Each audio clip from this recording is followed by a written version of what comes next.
ಪ್ರಾಮಾಣಿಕ ಅಧಿಕಾರಿಗಳೇ ಧೈರ್ಯವಾಗಿ ಅವರು ರಾಜ್ಯದ ಮೂಲೆ ಮೂಲೆಯಲ್ಲಿ ಜನರಿಗೆ ಸಿಗಬೇಕಾದಂತಹ ಸೌಲಭ್ಯಗಳನ್ನು ಕೊಡೋದಿಕ್ಕೆ ಆರಂಭಿಸ್ತಾರೆ. ನಾವು ಏನು ಕಲ್ಯಾಣ ಕರ್ನಾಟಕ ಅಂತ ಹೇಳ್ತಾ ಇದೀವಿ, ಬಸವಣ್ಣನ ಕಲ್ಯಾಣ ಕರ್ನಾಟಕ 21ನೇ ಶತಮಾನದಲ್ಲಿ ಕಲ್ಯಾಣ ಕರ್ನಾಟಕವನ್ನ ಸರ್ಕಾರಿ ಅಧಿಕಾರಿಗಳೇ ಕಟ್ಟೋದಿಕ್ಕೆ ಆರಂಭಿಸ್ತಾರೆ. ಅದರ ಮೂಲಕ ಏನು ನಿರ್ಮಾಣ ಆಗುತ್ತೆ? ಕುವೆಂಪುರವರ ಸರ್ವೋದಯ ಕರ್ನಾಟಕ. ಕುವೆಂಪು ಅವರು ಹೇಳಿದಂತಹ ಸರ್ವೋದಯ, ಸಮನ್ವಯ, ಸಹಬಾಳ್ವೆ, ಈ ತರದ ಏನು ಪಂಚಮಂತ್ರಗಳಿತ್ತು ಆ ಮಂತ್ರಗಳನ್ನ ಅರಗಿಸಿಕೊಂಡು ಗಮನಿಸಿಕೊಂಡು ಒಂದು ಸುಂದರವಾದ ಭವ್ಯವಾದ ಸಮೃದ್ಧವಾದ ಕರ್ನಾಟಕವನ್ನು ಕಟ್ಟೋದಕ್ಕೆ ರಾಜ್ಯದ ಜನ ಬರ್ತಾರೆ. ಯಾರು ಕಟ್ಟೋದು ನಾಡನ್ನ? ಜನರೆಲ್ಲರೂ ಸೇರಿ, ಸರ್ಕಾರಿ ಅಧಿಕಾರಿಗಳು, ರಾಜಕಾರಣಿಗಳು, ಜನರೆಲ್ಲ ಸೇರಿ.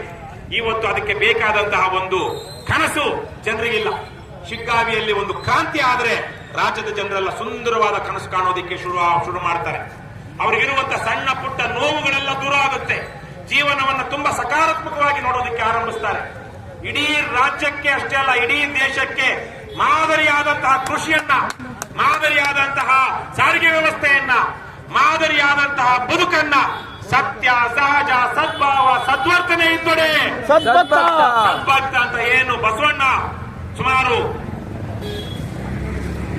800-900 ವರ್ಷಗಳಿಂದ ಹೇಳಿದ್ರು, ಅದನ್ನ ನಿಜ ಜೀವನದಲ್ಲಿ ಅಳವಡಿಸಿಕೊಂಡು ಕೇವಲ ಕರ್ನಾಟಕಕ್ಕೆ ಮಾತ್ರವಲ್ಲ ಇಡೀ ದೇಶಕ್ಕೆ, ಇವತ್ತು ಪ್ರಪಂಚಕ್ಕೆ ಬೇಕಾಗಿದೆ ಅಂತಹ ಒಂದು ಬದುಕು, ಅಂತಹ ಒಂದು ಮಾದರಿ, ಅದನ್ನ ಕರ್ನಾಟಕದ ಜನ ಕೊಡೋದಿಕ್ಕೆ ಆರಂಭಿಸ್ತಾರೆ.